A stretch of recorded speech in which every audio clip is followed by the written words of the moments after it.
My grandmother and grandfather are a very interesting duo, and they always like feed off of each other. Like I learned different things from both of them. My grandmother, she's a very hard worker, and she doesn't like to leave things to the last minute. And so one of her sayings that she always tells me is like, don't cut the tail an inch at a time. If you have a project, finish it.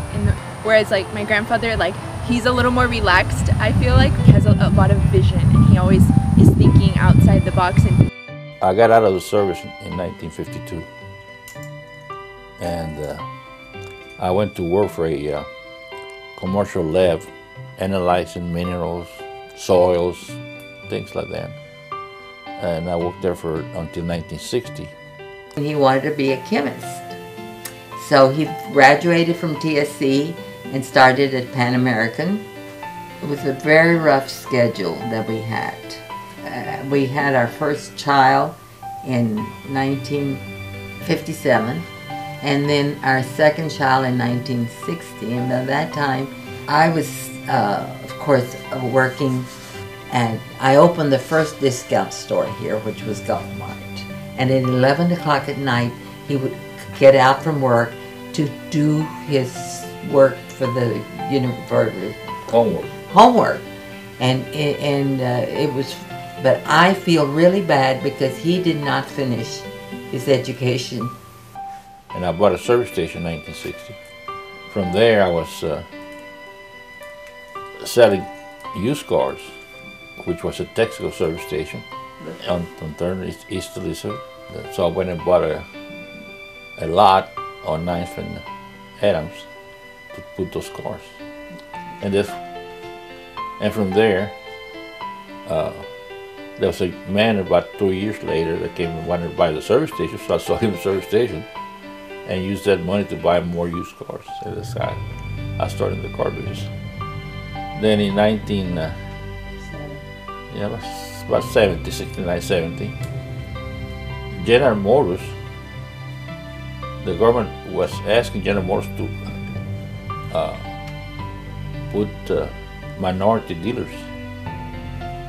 So the Buick man came in and talked to Mr. Murphy, who was the local Buick dealer.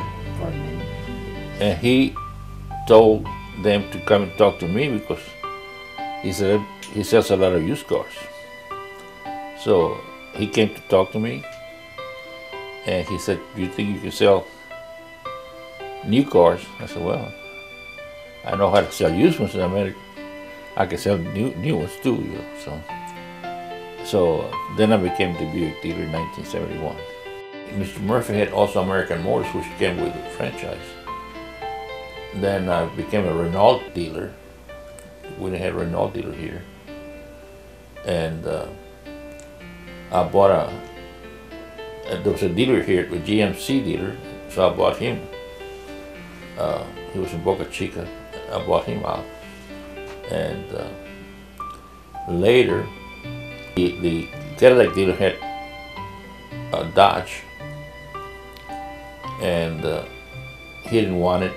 So the guy came across the street. He gave it to you. Well, the Chrysler people came across on my side of the street and asked me if I wanted Dodge. I said, yeah. So I got Dodge. It didn't cost me a penny, except I had to buy cars and merchandise and so on. And later years, I sold that, and I sold GMC and the Buick franchises. So, in my going to buy used cars in Houston, San Antonio, Austin, I saw where most of them were on the highway. So that's why I picked this place right now where the Motors is. It seems like opportunities coming, and we take advantage of that.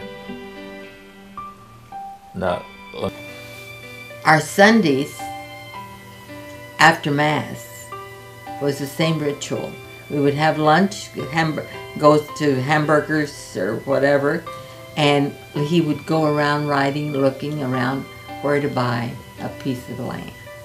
He was out there always seeking to see what he could invest in and how could he do to move forward, and he was always very creative and innovative, but I've always had the reins.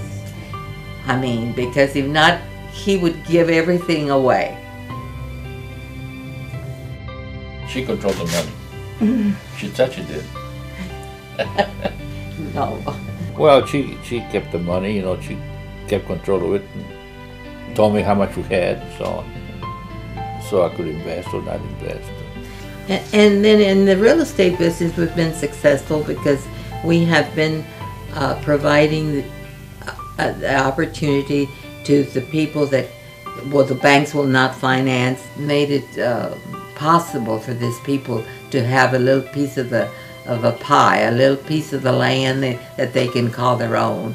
And listen, we have been very, very successful. I've witnessed their acts of kindness. I've witnessed things that they've done. I've witnessed their, how they support the community, and it's been a great impact on our lives, and it's just a great example. They set a great example. And we've always been very, very much supportive of our religion and health, and that's and education. Once you start making money, then it's good to be generous. Mr. Cardenas was among the city commission that started Valley Community Hospital, and then I was on the board, and we moved and got it from over there down here, and we sold to HCA, Hospital Corporation of America, and we got about $4 million, and we invested that. We got about $8, $9, $10 million, and every year from the profit, we give half of it away to students, mainly nursing. The Lord has blessed us in giving us a vision to be able to not just to make money for ourselves, but to invest in this community that's been so good to us.